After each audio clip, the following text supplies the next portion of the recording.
Minus അപ്പോൾ 6ന് നമ്മൾ എന്ത് എഴുതി 18/3 എന്ന് എഴുതി മൈനസ് 4/3 സീക്വൽ ടു എത്ര വരും 18ൽ 4 കുറച്ചാൽ 14/3 അല്ലേ. അപ്പോൾ 14/3 ഇനി നമുക്ക് ഇതിനെ ചെറുതാക്കാൻ പറ്റുമോ? പറ്റില്ല. അപ്പോൾ എന്ത് ചെയ്താൽ മതി? y കോർഡിനേറ്റ് കിട്ടി, x കോർഡിനേറ്റ് കിട്ടി. എന്തായിരിക്കും 7/3, 14/3. ക്ലിയർ ആയില്ലേ? അതായത് പി എന്ന് പറഞ്ഞ പോയിന്റിന്റെ കോർഡിനേറ്റ് ഏതൊക്കെ വരും? 7/3, 14/3. ഓക്കെ. ഇനി നമുക്ക് ഈ ക്യൂ എന്ന് പറഞ്ഞ പോയിന്റ് അല്ലേ, അത് കണ്ടുപിടിക്കണം. അത് നമുക്ക് എന്ത് ചെയ്യാം? നമുക്കിത് ഇവിടെ ചെയ്ത് അതേപോലെ തന്നെ ചെയ്യാം. ഇവിടെ നോക്കിയാൽ AP അല്ലേ, AP ആണ് നമുക്ക് കണ്ടുപിടിച്ചത്. ഇനി AQ എന്ന് പറഞ്ഞത് നോക്കിയാൽ AB-യുടെ എത്ര ഭാഗമാണെന്ന് നോക്കിയാൽ 3 ആക്കിയതിൽ 2 ഭാഗമാണ് AQ എന്ന് പറഞ്ഞത് അല്ലേ, ശരിയല്ലേ? AQ എന്ന് പറഞ്ഞത് മൊത്തം 3 പീസ് ആക്കിയതിൽ 2 ഭാഗം വരും ഏത്? AQ. അപ്പോൾ നമുക്ക് എന്ത് എഴുതാം? AQ ഈക്വൽ ടു എന്തെന്ന് എഴുതാം? മൊത്തം 3 ഭാഗമാക്കി അതിൽ 2 ഭാഗം അല്ലേ, A തൊട്ട് Q വരെ 2 ഭാഗം. അപ്പോൾ AQ ഈക്വൽ ടു 2/3 ഓഫ് AB-യുടെ 2/3 ഭാഗമാണ് AQ. ഇനി നമുക്ക് ക്യൂവിൻ്റെ കോർഡിനേറ്റ് കാണാമല്ലോ. ഇവിടെ ചെയ്ത് അതേപോലെ തന്നെ കാണാം അല്ലേ. അപ്പോൾ നോക്കിയാൽ എക്സ് കോർഡിനേറ്റ് കിട്ടാൻ എന്ത് ചെയ്യണം? ഇവിടുത്തെ എക്സ് കോർഡിനേറ്റ് 1 അല്ലേ. അപ്പോൾ 1ൻ്റെ കൂടെ എന്ത് ആഡ് ചെയ്യണം? 1 എത്രയായി? 5 അല്ലേ. അതായത് 4 കൂടി. അപ്പോൾ 4 കൂടി. അപ്പോൾ 4ൻ്റെ എത്ര വേണം? 1/3 അല്ല, 2/3 അല്ലേ. അപ്പോൾ AQ എന്ന് പറഞ്ഞത് AB-യുടെ 2/3 ആണ്. അങ്ങനെയാണെങ്കിൽ ഇതിൻ്റെ എക്സ് കോർഡിനേറ്റ് എത്ര വേണം? ഈ 4ൻ്റെ 2/3. മനസ്സിലായല്ലോ? അപ്പോൾ 4 × 2/3. അപ്പോൾ 1 + 4 × 2/3 അല്ലേ. ഇവിടെ നമുക്ക് വെട്ടിച്ചെറുതാക്കാനൊന്നും പറ്റില്ല. അപ്പോൾ നമുക്ക് എന്ത് ചെയ്യാം? 1 + 4 × 2 8/3. ഓക്കെ. അപ്പോൾ 1 + 8/3. അപ്പോൾ അതിന് നമുക്ക് എന്ത് എഴുതാം? 1 + 8/3 എന്ന് പറഞ്ഞാൽ 1/8/3 അല്ലേ. ഇനി അത് നമുക്ക് ഇംപ്രോപ്പർ, അതായത് വിഷമവിനാക്കണമെങ്കിൽ എന്ത് വേണം? 3 × 1 3, 3 + 1 8, 3 + 8 11, 11/3 നമുക്ക് എഴുതാം. ക്ലിയർ ആയില്ലേ? അപ്പോൾ ഇത് നമുക്ക് എക്സ് കോർഡിനേറ്റ് കിട്ടി അല്ലേ. ഇനി നമുക്ക് ഇതിൻ്റെ വൈ കോർഡിനേറ്റ് കണ്ടുപിടിക്കണം. വൈ കോർഡിനേറ്റ് എന്തായിരിക്കും? വൈ കോർഡിനേറ്റ് ഇവിടെ 6 ആയിരുന്നു അല്ലേ. അപ്പോൾ 6ൻ്റെ കൂടെ എത്ര ആഡ് ചെയ്യണം? 6 എത്രയായി? 2 ആയത് അല്ലേ. അപ്പോൾ ആഡ് ചെയ്യലല്ല, കുറയാണ് ചെയ്തത്. അപ്പോൾ മൈനസ് എത്ര കുറഞ്ഞു? 4 കുറഞ്ഞു. അപ്പോൾ 6 - 4 ഇനി അതിൻ്റെ എത്ര ഭാഗമായിരിക്കും?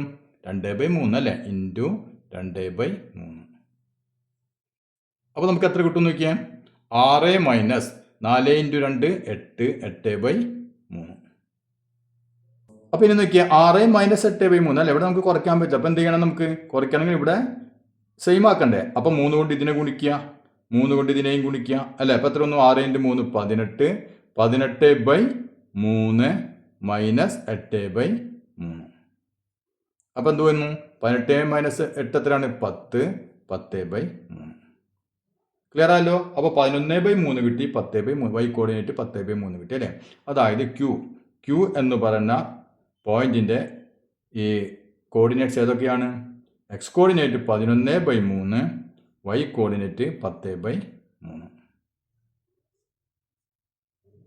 ഓക്കെ. ഇനി നമുക്ക് മൂന്നാമത്തെ ചോദ്യം ഒന്ന് ചെയ്ത് നോക്കാം. The vertices of a triangle are -1 5 3 7 and 1 1. Find the coordinates of its centroid അല്ലേ. ചോദ്യം എന്താണ്? ഒരു ത്രികോണം, ആ ത്രികോണത്തിന്റെ 3 മൂലകളിലെ കോർഡിനേറ്റ് സൂചക സംഖ്യകൾ നമുക്ക് തന്നിട്ടുണ്ട് അല്ലേ. ഇനി എന്താണ് കണ്ടുപിടിക്കേണ്ടത്? ഇതിന്റെ സെൻട്രോയിഡിന്റെ സൂചക സംഖ്യ കണ്ടുപിടിക്കണം അല്ലേ. അപ്പോൾ ഓക്കെ. അപ്പോൾ നോക്കിയേ, നമുക്ക് ത്രികോണത്തിന് ആദ്യം ഒരു പേര് കൊടുത്തു. ABC എന്ന് പേര് കൊടുത്തു, ABC എന്ന് പേര് കൊടുത്തു അല്ലേ. ഇനി നമുക്ക് ഇതിന്റെ കോർഡിനേറ്റ്സ് തന്നിട്ടുണ്ടല്ലോ. ഏതൊക്കെയാണ്? ആദ്യത്തെ ഇപ്പം നമുക്ക് -1 5, ഇതിൻ്റെ കോർഡിനേറ്റ് -1 5. ഇനി ബിയുടെ കോർഡിനേറ്റ് 3 7, അടുത്ത മൂല അല്ലേ. അടുത്ത മൂലയോ 1 1, ഇതാണ് അടുത്ത മൂല. ഓക്കെ. അപ്പം നമ്മൾ റഫ് ആയിട്ട് ഫിഗർ വരച്ചിട്ട് നമ്മൾ ഇത് ചെയ്തു അല്ലേ. ഓക്കെ. ഇനി എന്താണ് പറഞ്ഞിട്ടുള്ളത്? ഇതിൻ്റെ സെൻട്രോയിഡിൻ്റെ കോർഡിനേറ്റ്സ് കണ്ടുപിടിക്കണം അല്ലേ. അപ്പം ഇങ്ങനെ ചോദ്യം വന്നാൽ എന്താണ് സെൻട്രോയിഡ് എന്ന് ആദ്യം അറിയണം അല്ലേ. സെൻട്രോയിഡിൻ്റെ കോർഡിനേറ്റ്സ് കണ്ടുപിടിക്കണം. സെൻട്രോയിഡ് ആദ്യം എന്താണെന്ന് അറിയണ്ടേ. ഇപ്പം നോക്കിയേ, എന്താണ് സെൻട്രോയിഡ്? ഒരു ത്രികോണം അല്ലേ. ഇവിടെ ശ്രദ്ധിച്ചിരിക്കുക, ത്രികോണത്തിൻ്റെ ഒരു മൂല പി മൂല. ഈ മൂലയിൽ നിന്ന് അതിൻ്റെ ഓപ്പോസിറ്റ് വശത്തിൻ്റെ മിഡ് പോയിന്റിലേക്ക് ശ്രദ്ധിക്കണം, മിഡ് പോയിന്റിലേക്ക്. അപ്പോൾ ഇതിൻ്റെ മിഡ് പോയിന്റ് ഇപ്പോൾ ഇതാണെന്ന് വിചാരിക്കാം അല്ലേ. അപ്പോൾ ഇതിലേക്ക് വരയ്ക്കുന്ന വരയാണ് നാം എന്ത് പറയുക, മീഡിയൻ എന്ന് പറയുക, അതായത് നടുവര എന്ന് പറയും അല്ലേ. ഇത് നമ്മൾ 9ാം ക്ലാസ്സിൽ പഠിച്ചിട്ടുണ്ട്. അപ്പോൾ അതുപോലെ ഈ മൂലയിൽ നിന്ന് ഇങ്ങോട്ട് വരയ്ക്കുകയാണെങ്കിലോ ഇതിൻ്റെ മിഡ് പോയിന്റിലേക്കാണ്, മനസ്സിലായില്ല, അത് പെർപെൻഡിക്കുലർ അല്ല, മിഡ് പോയിന്റിലേക്ക്. അപ്പോൾ ഇതിൻ്റെ മിഡ് പോയിന്റ് ഇപ്പോൾ ഇതാണെങ്കിൽ ഇതാണ് ഇതിൻ്റെ എന്ത്, മീഡിയൻ അല്ലേ, അതായത് നടുവര. ഇനി നമ്മൾ ഇവിടെ നിന്ന് നോക്കിയാൽ ഇവിടെ നിന്ന് ഇവിടേക്ക് വരയ്ക്കുകയാണെങ്കിലോ ഇതിൻ്റെ മിഡ് പോയിന്റിലേക്ക് അല്ലേ, മിഡ് പോയിന്റിലേക്ക്. ഇപ്പോൾ ഇത് മിഡ് പോയിന്റ് ആണ്, ഇത് എങ്ങനെ വരയ്ക്കും. ഓക്കെ, അപ്പോൾ നമ്മൾ ഇത് മൂന്നും കൂടി കൂട്ടിമുട്ടൊരു പോയിന്റിൽ അല്ലേ, ഇതിനെയാണ് നമ്മൾ എന്ത് പറയുക, സെൻട്രോയിഡ് എന്ന് പറയുക, അതായത് മധ്യമ കേന്ദ്രം എന്ന് പറയുക. മനസ്സിലായല്ലോ. അപ്പോൾ ഇത് സെൻട്രോയിഡ്. അതിന് നമ്മൾ അതിന് മുമ്പ് തന്നെ ഓർത്തോ സെൻറ്റർ പഠിച്ചിട്ടുണ്ടല്ലേ. എന്താണ് ഓർത്തോ സെൻറ്റർ? ഓർത്തോ സെൻറ്റർ എന്ന് പറഞ്ഞാൽ ഈ മൂലയിൽ നിന്ന് ഈ അതിൻ്റെ എതിർവശത്തേക്ക് വരയ്ക്കുന്ന ലംബം, മനസ്സിലായില്ലേ, ലംബം. അതായത് നോക്കിയേ, ഇത് രണ്ടും വ്യത്യാസമുണ്ട്. ഇതാണ് ത്രികോണം വിചാരിക്കുക. അപ്പം ഇവിടെ നിന്ന് ഇവിടേക്ക് ഇതിൻ്റെ മിഡ് പോയിന്റിലേക്കല്ല, ഇതിന് പെർപെൻഡിക്കുലറായി, അതായത് ഇപ്പം ഇങ്ങനെ വരും, അതായത് ഇത് 90 ഡിഗ്രി. മനസ്സിലായല്ലോ. ഇതിനെയാണ് നമ്മൾ എന്ത് പറയുക, ആൾട്ടിറ്റ്യൂഡ് എന്ന് പറയുക അല്ലേ, ലംബം എന്ന് പറയുക. അതുപോലെ ഇപ്പം ഇവിടെ നിന്ന് ഇങ്ങോട്ട് വരയ്ക്കുകയാണെങ്കിൽ ഏതായിരിക്കും ഇതിൻ്റെ മിഡ് പോയിന്റ് അല്ല, ഇതിന് 90 ഡിഗ്രി എവിടെയാണ് വരുന്നത്, 90 ഡിഗ്രി, അതായത് ഒരു പക്ഷേ ഇതൊക്കെ ഇതിന് വരച്ചു വരുമ്പോൾ ഇങ്ങനെ ആയിരിക്കും പോവാം, കണ്ടോ, ഇത് ആംഗിൾ 90 ഡിഗ്രി ആയിരിക്കണം.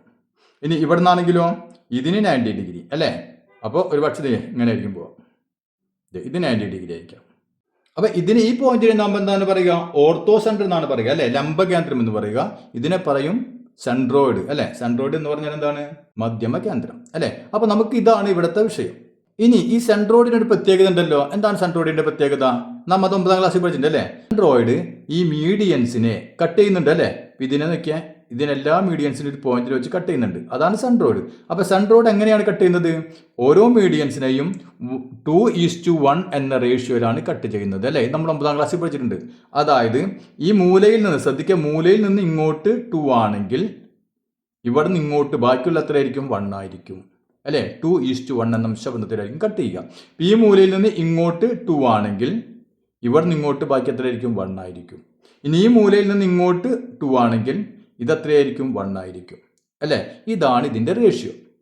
അപ്പോൾ നമുക്ക് ഈ 2 കാര്യങ്ങളാണ് ഇവിടെ ആവശ്യം വേണ്ടത്. ഒന്ന്, ഇവിടെ നമുക്ക് എന്ത് മനസ്സിലായി, സെൻട്രോയിഡ് അല്ലേ, ഇവിടേക്ക് വരുന്നത് ഇതിൻ്റെ മിഡ് പോയിന്റിലാണ് അല്ലേ.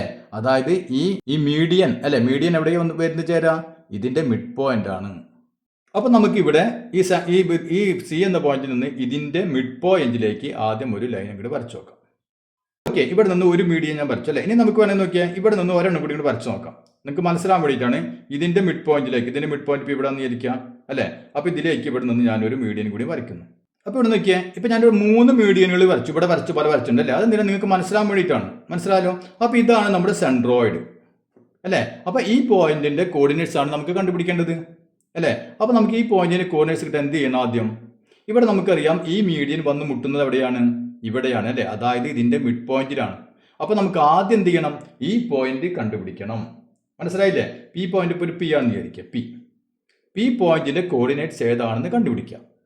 ക്ലിയർ ആയോ? അപ്പോൾ ഇത് കിട്ടി, നമുക്ക് ഇത് കിട്ടി, ഇത് രണ്ടും കിട്ടിയല്ലോ. അങ്ങനെയാണെങ്കിൽ ഈ ലൈനിനെ നമുക്കറിയാം എങ്ങനെയാണ്, 2:1 എന്ന അംശബന്ധത്തിലാണ് കട്ട് ചെയ്യുന്നത് അല്ലേ. അപ്പോൾ നമുക്ക് ഇനി എളുപ്പത്തിൽ നോക്കിയാൽ ഇതിൻ്റെ കോർഡിനേറ്റ് കിട്ടി, ഇതിൻ്റെ കോർഡിനേറ്റ് കിട്ടി അല്ലേ. അപ്പോൾ ഇതിന് നമുക്ക് 2:1 എന്ന റേഷ്യോയിൽ കട്ട് ചെയ്യാൻ നമുക്കറിയാലോ, അറിയാം അല്ലേ. അപ്പോൾ നമുക്ക് വളരെ എളുപ്പത്തിൽ നമുക്ക് ചെയ്യാൻ പറ്റും. അപ്പോൾ ആദ്യം എന്ത് ചെയ്യണം, ആദ്യം നമുക്ക് ഇതിൻ്റെ മിഡ് പോയിന്റ് കണ്ടുപിടിക്കണം അല്ലേ. അതായത് പി എന്ന് പറഞ്ഞ പോയിന്റിന്റെ കോർഡിനേറ്റ്സ് നമുക്ക് ആദ്യം കണ്ടുപിടിക്കണം. അപ്പോൾ നമുക്ക് നോക്കിയാൽ മിഡ് പോയിന്റ് ഓഫ് എ ബിയുടെ മിഡ് പോയിന്റ് അല്ലേ, മിഡ് പോയിന്റ് ഓഫ് എ ബിയുടെ മിഡ് പോയിന്റ് ഏത് വരും? നമുക്ക് ഇതിൻ്റെ മിഡ് പോയിന്റ് കണ്ടുപിടിക്കാൻ അറിയാം അല്ലേ. എങ്ങനെയാണ് നമ്മൾ മിഡ് പോയിന്റ് കണ്ടുപിടിക്കുക? എക്സ് ഏതൊക്കെയാണ്, -1 ഇവിടെ 3 അല്ലേ. അവ തമ്മിൽ ആഡ് ചെയ്യുക /2 അല്ലേ. -1 + 3 അല്ലേ /2. ഇതാണ് എക്സ് കോർഡിനേറ്റ്. വൈ കോർഡിനേറ്റോ 5 + 7, 5 + 7 /2. ഓക്കെ, അപ്പോൾ എത്ര കിട്ടും നോക്കിയാൽ, -1 + 3 അല്ലേ. -1 3 കൂടി കൂട്ടിക്കഴിഞ്ഞാൽ എത്ര വരും? 2 അല്ലേ. അപ്പോൾ 2/2. ഇവിടെയോ 5ഉം 7ഉം 12, 12/2. അപ്പോൾ നമുക്ക് എത്ര കിട്ടി? 2/2 എന്ന് പറഞ്ഞാൽ 1, 12/2 എന്ന് പറഞ്ഞാൽ 6 അല്ലേ. അതായത് ഇവിടെ പിയുടെ കോർഡിനേറ്റ് നമുക്ക് കിട്ടി. എന്താണ് കിട്ടിയത്? പി എന്ന് പറഞ്ഞത് 1 6. അപ്പോൾ ഇത് ഓക്കെ ആണല്ലോ. അപ്പോൾ നമുക്ക് ഇവിടെ നോക്കിയാൽ 1 6 കിട്ടി. ഇനി നമുക്ക് എന്ത് വേണം? ഇതൊരു ലൈനാണ് അല്ലേ? ലൈനാണ്. അതിന്റെ ഈ അറ്റത്തെ കോർഡിനേറ്റ് കിട്ടി, ഈ അറ്റത്തെ കോർഡിനേറ്റ് കിട്ടി. ഇനി നമുക്ക് ഇത് എങ്ങനെയാണ് കട്ട് ചെയ്യേണ്ടത്? അത് മീഡിയൻ. അപ്പൊ അത് അക്കാര്യം അറിഞ്ഞിരിക്കണം അല്ലെ, എന്നാലേ നമുക്ക് ചെയ്യാൻ പറ്റുള്ളൂ. മീഡിയൻ എങ്ങനെയാണ് കട്ട് ചെയ്യുക? 2:1 എന്ന റേഷ്യോ അല്ലെ. അതായത് ഇപ്പൊ നമുക്ക് ഇവിടെ ഒരു പോയിന്റ് കൊടുക്കാം. ഈ ഓന്ന് കൊടുത്തു. അപ്പൊ നമുക്ക് എഴുതാം CO:OP = 2:1 അല്ലെ. ഇത് 2 ആണെങ്കിൽ ഇത് 1 ആയിരിക്കും. അങ്ങനെയാണെങ്കിൽ ഈ CO = അല്ലെ, ഈ CPയുടെ എത്ര ഭാഗമായിരിക്കും? ഈ മൊത്തം ലെങ്ത്തിന്റെ എത്ര ഭാഗമായിരിക്കും? 2 ഭാഗം അല്ലെ. 2 ബൈ എത്രയായിരിക്കും? മൊത്തം എത്ര ഭാഗമാക്കിയിട്ടുണ്ട്? 3 ഭാഗം അല്ലെ. 3. അപ്പൊ 2/3 ഭാഗം. നമ്മൾ മുമ്പ് ചെയ്ത അതേപോലെ തന്നെ അല്ലെ. മൊത്തം 2 + 1 3 അല്ലെ. അപ്പൊ 3 അടിയിലിട്ടു. പിന്നെ CO എത്രയാണ്? 2 ഭാഗമാണ് അല്ലെ. അപ്പൊ 2/3 ഭാഗം ഏതിന്റെ? മൊത്തം ലെങ്ത്തിന്റെ, അതായത് CPയുടെ. ക്ലിയർ ആയില്ലേ? അപ്പൊ CO എന്ന് പറഞ്ഞത് CPയുടെ മൊത്തം നീളത്തിന്റെ 2/3 ഭാഗമാണ്. ഇനി നമുക്ക് എന്ത് ചെയ്യണം? ഈ O എന്ന് പറയുന്ന പോയിന്റിന്റെ കോർഡിനേറ്റ്സ് കണ്ടുപിടിക്കണം അല്ലേ. അപ്പൊ അതിനെന്ത് വേണം? നമുക്ക് ആദ്യം C എത്ര മാറി നോക്കിയാൽ ഇവിടെ C എത്രയായിരുന്നു? X. അപ്പൊ ആദ്യം നമുക്ക് എക്സിന്റെ കോർഡിനേറ്റ് കണ്ടുപിടിക്കാം. ഫസ്റ്റ് ഇവിടുത്തെ X കോർഡിനേറ്റ് കണ്ടുപിടിക്കാം ആദ്യം. അപ്പൊ X കോർഡിനേറ്റ് കിട്ടാൻ എന്ത് വേണം? X കോർഡിനേറ്റ് കിട്ടാൻ ഇവിടെ 1 ആണ്. 1 അതിന്റെ കൂടെ നമ്മൾ എന്ത് ആഡ് ചെയ്യണം? 1 എന്നുള്ളത് എത്രയായി മാറി? 1ന് മാറ്റമില്ല, ശരിയല്ലേ? 1 നോക്കിയാൽ 1 തന്നെയാണ്. അപ്പൊ അതിന് മാറ്റമുണ്ടോ? മാറ്റില്ല അല്ലെ. അപ്പൊ നമുക്ക് എന്ത് എഴുതാം? 1 + 0 അല്ലെ, മാറ്റില്ല.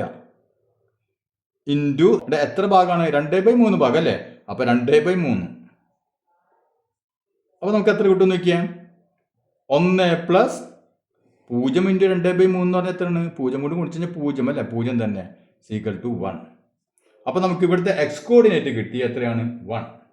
ഇനി നമുക്ക് ഇതിന്റെ Y കോർഡിനേറ്റ് കണ്ടുപിടിക്കാം. Y കോർഡിനേറ്റ് എന്ത് വരും? Y ഇവിടെ എത്രയായിരുന്നു? 1 എത്രയായി മാറി? 6 ആയി മാറി അല്ലെ.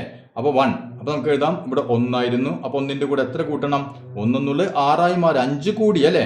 അപ്പൊ 5 കൂടി. അപ്പൊ 5ന്റെ എത്ര കാണണം? 5ന്റെ 2/3 ഭാഗം അല്ലെ. 5 × 2/3 മനസ്സിലായല്ലോ. അപ്പൊ 1ന്റെ കൂടെ 5 × 2/3. അപ്പൊ എത്ര കൂട്ടും നമുക്ക്? 1 + 5 × 2 10/3. അപ്പൊ ഇനി നോക്കിയേ, 1 + 10/3 അല്ലെ. അപ്പൊ അതിനെ നമുക്ക് അങ്ങനെ എഴുതാം. 1 10/3 എഴുതാം അല്ലെ. അപ്പൊ 1/10 എന്ന് പറഞ്ഞാൽ എത്രയാണ്? 13/3.